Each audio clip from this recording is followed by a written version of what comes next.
Hello বন্ধুরা, কেমন আছো সবাই? আজকে তোমাদের সঙ্গে একটি নতুন রেসিপি শেয়ার করব। তো রেসিপিটি শুরু করার আগে তোমরা যারা নতুন বন্ধু আছো তারা প্লিজ তোমরা সাবস্ক্রাইব করো আর আমার বেল আইকনটিতে ক্লিক করো। তোমরা যদি সাপোর্ট করো তাহলে আমি সামনে আরও রেসিপি নিয়ে আসতে পারবো। তোমাদের সাপোর্টের দরকার আছে। তাহলে চলো শুরু করা যাক। আমি কি রেসিপি নিয়ে এসেছি তোমাদের দেখাবো। আজকে রান্না করব সাজনা চচ্চড়ি। এখানে সাজনা কেটে রেখেছি আমি, আর আলু কেটে রেখেছি। তো প্রথমে আমি আলুগুলো একটু ভেজে নেব। প্যানে তেল দিয়ে দিয়েছি, তেলটা গরম হলে আলু ভেজে নেব। তেল গরম হয়ে গেছে, এখন আলুটা ভেজে নেব।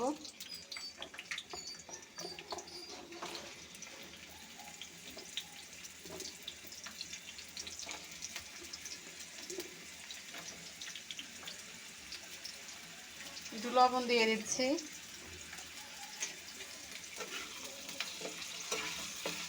আলুটা হালকা করে ভেজে নেব।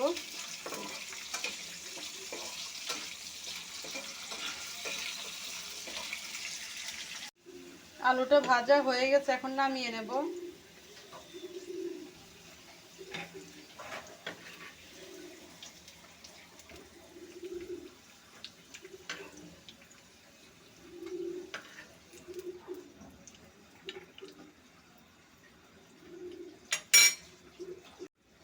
একটা শুকনো মরিচ দিচ্ছি,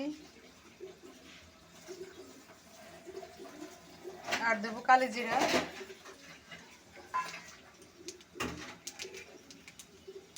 একটু ভেজে নেব।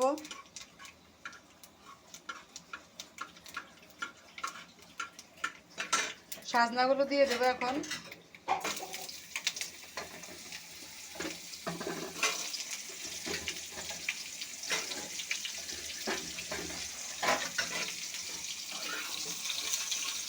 সাজনাগুলো ভালোভাবে ভেজে নেব।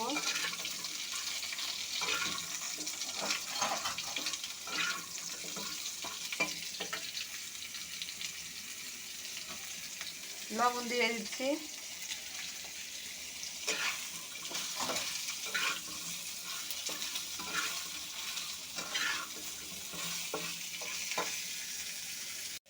সাজনাগুলো ভেজে নিলাম, এখন দিয়ে দেবো টমেটো।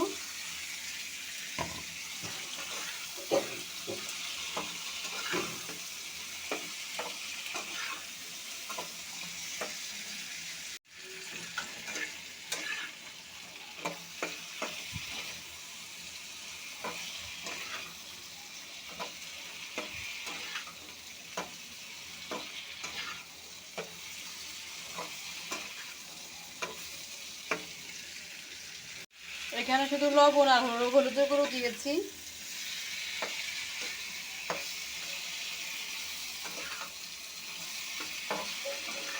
ভালো করে ভাজা ভাজা করে নেব।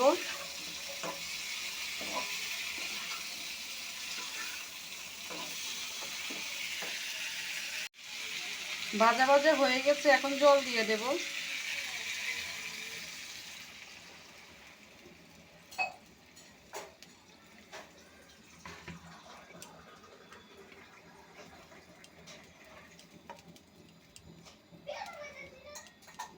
জল দিয়ে দিয়েছি, একটু ঢেকে দেব। ঢাকনাটা উঠিয়ে নেব।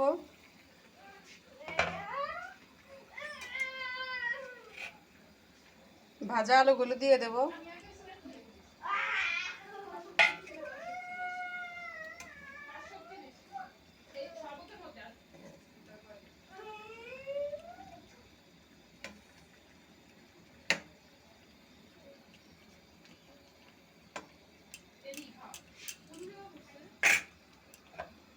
একটু ঢেকে দেব।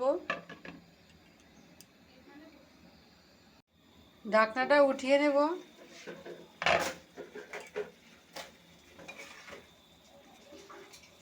সাজনাটা সিদ্ধ হয়ে গেছে।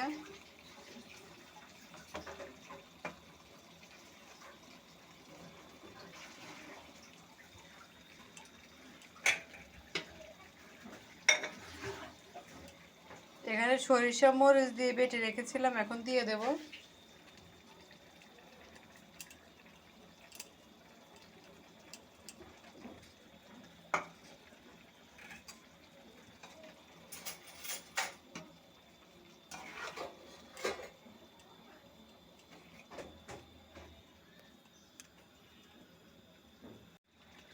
এক চামচ চিনি দিয়ে দেব।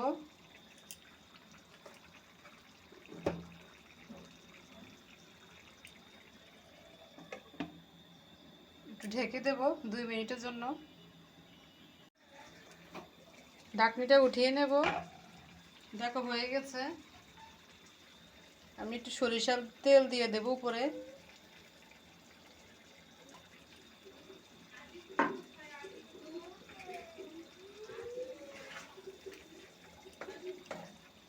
একটু নেড়ে নিচ্ছি।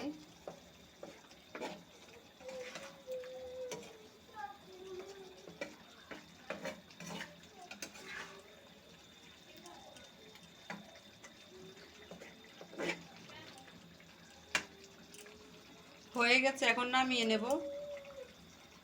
হয়ে গেছে, নামিয়ে ফেলেছি। রেসিপিটি দেখে তোমাদের যদি ভালো লাগে তারা লাইক কমেন্ট সাবস্ক্রাইব করো, আর যারা ফেসবুক থেকে দেখবে তারা ফলো করে দিও। সামনে আরেকটি রেসিপি নিয়ে আসবো। সবাই ভালো থাকো, সুস্থ থাকো।